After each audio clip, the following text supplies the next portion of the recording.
Kalau begitu apa akidah dan dakwah Syekh Muhammad bin Abdul Wahab? Ya. Apa sebenarnya akidah dan dakwah Syekh Muhammad bin Abdul Wahab itu? Ya. Ini yang harusnya dibahas. Ya. Harusnya dibahas. Jadi kalau mau adil di dalam menilai, jangan pakai nukilan-nukilan. Ya. Ada yang berkata begini, Wahabi itu begini, Wahabi itu begini, Wahabi itu begini. Buku-buku Syekh Muhammad bin Abdul Wahab ada. Sampai hari ini tercetak dan tersebar ke seluruh penjuru dunia. Ya. Seluruh penjuru dunia. Murid-murid beliau juga yang mengambil ilmu darinya itu ada. Buku-buku mereka juga ada. Buku-buku mereka ada. Hingga hari ini terpelihara dari karya-karya tulisnya. Nah, sekarang kalau ingin mengkritik, ya, ambil kritikan dari buku-bukunya. Di mana? Dari buku-buku beliau. Yang perlu dikritik. Ya. Apa kesalahan-kesalahannya? Tunjukkan dari buku-buku beliau. Ada pun Syekh Muhammad bin Abdul Wahab sendiri, beliau telah menulis keyakinannya. Beliau telah menulis akidahnya. Ya. Di antara akidah beliau yang masyhur adalah akidah yang beliau tulis kepada penduduk Qasim waktu itu. Kepada penduduk Qasim. Ini dicetak ya dalam sebuah risalah. Ada di dalam Durarus Saniyah juga. Iya.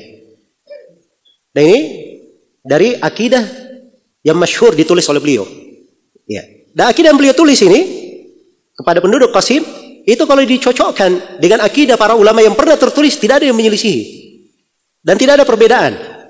Iya. Kita baca buku-buku akidah. Ya. Kita baca akidah Imam Al-Auza'i, akidah Ibnul Mubarak. Ya. Kita baca akidah Abu Hanifah, akidah Imam Malik, akidah Imam Syafi'i, akidah Imam Ahmad. Kita baca akidah Imam Al-Bukhari. Kita baca akidah Abu Hatim Ar-Razi, Abu Zur'a Ar-Razi. Kita baca akidah Imam Qutaibah bin Sa'id. Ini semua dari para ulama, dari para imam setelah generasi tabi'ut tabi'in. Hidupnya itu di abad kedua dan abad ketiga. Para imam itu tadi. Iya. Dan akidah-akidah mereka, kalau dikumpulkan dari akidah para salaf yang jumlahnya ratusan buku, itu tidak ada satu huruf pun yang menyelisihi akidah yang ditulis oleh siapa? Syekh Muhammad bin Abdul Wahab. Jadi buku-bukunya ada. Ya. Itu pun akidah yang beliau tulis kepada Ahlul Qasim. Apa beliau katakan di akhirnya? Kata beliau, hadhihi aqidatun wajizah, harartuha wa ana mashghulul bal. Ini akidah yang ringkas saya tulis. Ya. Saya tulis untuk kalian dan saya dalam keadaan sibuk hatinya, banyak yang dia pikir. Ya. Ini orang tidak konsentrasi menulis saja akidahnya persis dengan akidah apa? Para salaf. Karena itu keyakinan seperti itu. Ya. Dia bukan orang yang mengarang. Tapi itu adalah apa? Keyakinannya yang diambil. Karena akidah itu dari para ulama dari masa ke masa sama. Terwarisi. Tidak ada mereka bikin akidah sendiri. Ya. Tidak ada membuat keyakinan sendiri. Karena itu kalau ingin tanya, ya, tentang Wahabi itu apa? Wahabi mengatakan Al-Quran itu adalah kalam Allah, bukan makhluk. Itu Syekh Muhammad bin Abdul Wahab. Keyakinannya ada di akidahnya. Sama dengan ucapan para imam semuanya. Tidak ada yang menyelisihi dalam hal tersebut. Iya. Tidak ada yang menyelisihi dalam hal tersebut. Nah, ini banyak yang tidak suka. Jadi kalau dikatakan Al-Quran itu kalam Allah, firman Allah, ya, dengan huruf dan dengan suara Allah yang berucap dengannya. Nah, itu ada sebagian manusia yang tidak setuju. Tidak, bukan kalam Allah, dia adalah kalamun nafs. Ada yang berucap seperti itu. Jelas ya? Tanpa huruf, tanpa suara. Nah, itu ada. Ya. Jadi kalau dia tidak setuju, ya ini Wahabi. Ya. Padahal ini akidah ada di apa? Keyakinan para imam yang sudah ada sebelumnya. Ini satu contoh ya dari keyakinan. Dan di antara kalimat-kalimat yang disebutkan oleh Syekh Muhammad bin Abdul Wahab, rahimahullahu taala, ada risalah beliau tulis kepada Abdurrahman bin Abdullah As-Suwaidi, salah seorang ulama di Irak. Iya. Di dalam risalah ini, Syekh Muhammad bin Abdul Wahab berkata, ini sengaja saya baca ya supaya kita bisa mengukur bagaimana keyakinan beliau. Kata beliau, ukhbiruka anni walillahil hamd muttabi'.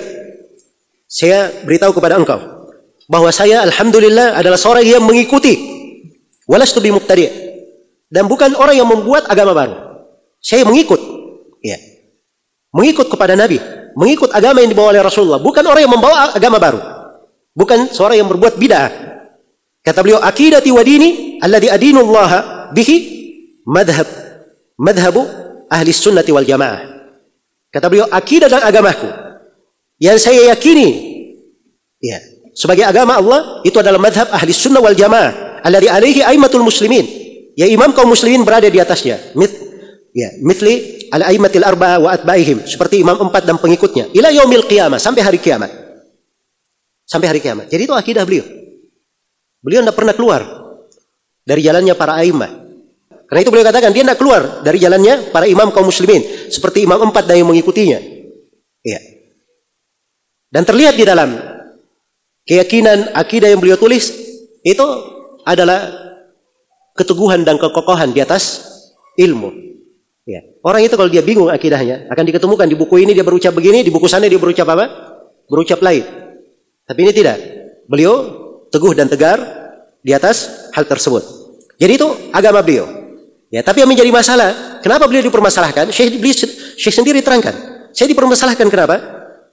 Lakin dibayyantu linnas ikhlasad dini lillah. Karena saya terangkan kepada manusia kewajiban mengikhlaskan agama karena Allah. Wa nahituhum an da'watil ahya'i wal amwat minas salihin wa ghairihim. Dan saya larang mereka jangan berdoa kepada orang-orang yang hidup ataupun orang-orang mati dan orang-orang salih maupun selainnya. Ya. Maksudnya di sini orang yang mati itu jelas ya tidak boleh berdoa. Tapi orang yang hidup maksudnya pada hal yang tidak ada yang mampu kecuali hanya Allah Subhanahu wa taala. Dan saya juga kata beliau melarang an isyrakihim fima yu'badullahu bih, tentang kesyirikan yang dikerjakan dalam ibadah kepada Allah, minad dzabh wan nadar, apakah dalam bentuk menyembelih, nadar, tawakal, sujud, ya dan selainnya, yang hal-hal yang merupakan hak Allah tidak boleh ada sekutu bagi Allah di dalamnya. Ya, tidak boleh disekutukan dengan malaikat yang didekatkan, tidak boleh kepada nabi yang diutus. Ya. Jadi kata beliau, apa yang saya ajak ini itulah yang disuruhkan oleh para rasul dari awal hingga akhirnya. Dan itulah madhab yang ahli sunnah wal jamaah berada di atasnya. Yang berada di atasnya. Ya, jadi ini dari ucapan beliau sendiri. Bagaimana dakwah beliau. Ya. Kalau kita baca dari ucapan cucunya, Abdurrahman bin Hasan. Bagaimana dia gambarkan dakwah kakeknya. Ya, Syekhul Islam Muhammad bin Abdul Wahab. Bahwa Syekh Muhammad bin Abdul Wahab ini hanya mengajak manusia untuk beribadah kepada Allah, tidak ada syirikat baginya. Iya. Dan tidak boleh berbuat kesyirikan. Dan ini tidak ada seorang muslim pun yang meragukan bahwa itulah agama para rasul, yang para rasul diutus dengannya dan kitab-kitab diturunkan karenanya. Iya. Dan juga oleh Syekh Abdul Latif. Iya. Dari murid-murid dan dari keturunan Syekh Muhammad bin Abdul Wahab, beliau menjelaskan ya, bahwa guru kami Syekh Muhammad bin Abdul Wahab ya, itu mengajak manusia untuk sholat 5 waktu ya, dan menjaga sholat itu kapanpun dikumandangkan adzan ya. Dan ini dari sunnah-sunnah yang dibangun di atas petunjuk dan pokok-pokok agama ya, yang dijelaskan oleh Al-Quran dan As-Sunnah. Dan beliau juga memerintah mengeluarkan zakat, berpuasa, haji, amar ma'ruf, nahi munkar. Dan kata beliau, waqad tatabba al-ulama'u musannafatihi min ahli zamanihi wa ghairihim fa'ajazahum ayyajidu fiha ma yu'ab. Sungguh para ulama yang berada di masa beliau dan para ulama yang tidak di masa beliau itu sudah membaca tulisan-tulisan Syekh Muhammad bin Abdul Wahab. Dan mereka semuanya tidak mampu menemukan hal yang dicela di dalamnya. Hal yang dicela di dalamnya. Ya. Jadi ucapan beliau dalam tulisannya dalam Usuluddin itu adalah hal yang disepakati oleh ahli sunnah wal jamaah. Adapun di dalam Al-Furu', di dalam pembahasan fikih, beliau ini madhabnya adalah madhab apa? Hambali. Ya. Dan tidak diketemukan dari ucapan beliau di pembahasan fikih, ada ucapan yang menyelisihi Imam 4. Ada yang menyelisihi Imam 4. Baik. Jadi ini sebagian dari akidah, keyakinan dan dakwah Syekh Muhammad bin Abdul Wahab. Jadi sebenarnya mudah bagi orang-orang yang mengkritik. Ya. Kita kalau memang Wahabi itu buruk, hal yang berbahaya, ayo sama-sama kita perangi. Ya, tapi diperjelas dulu. Ya. Yang diperangi itu apa? Jangan hanya sebut nama Wahabi, Wahabi, Wahabi. Terus ditanya kesalahannya apa? Ya. Nggak tahu juga apa kesalahannya. Atau menyebutkan hal-hal yang dianggap salah menurut pendapat dia. Ya. Ulama yang lain tidak menganggapnya apa? Tidak menganggapnya salah. Ya. Jadi harus diperjelas. Nah, ini cara yang bagus. Adapun sekedar melontarkan tuduhan, ya, dan menyebarkannya di tengah manusia, inilah hal-hal yang bisa membahayakan, perkara-perkara yang bisa merusak dari kebersamaan.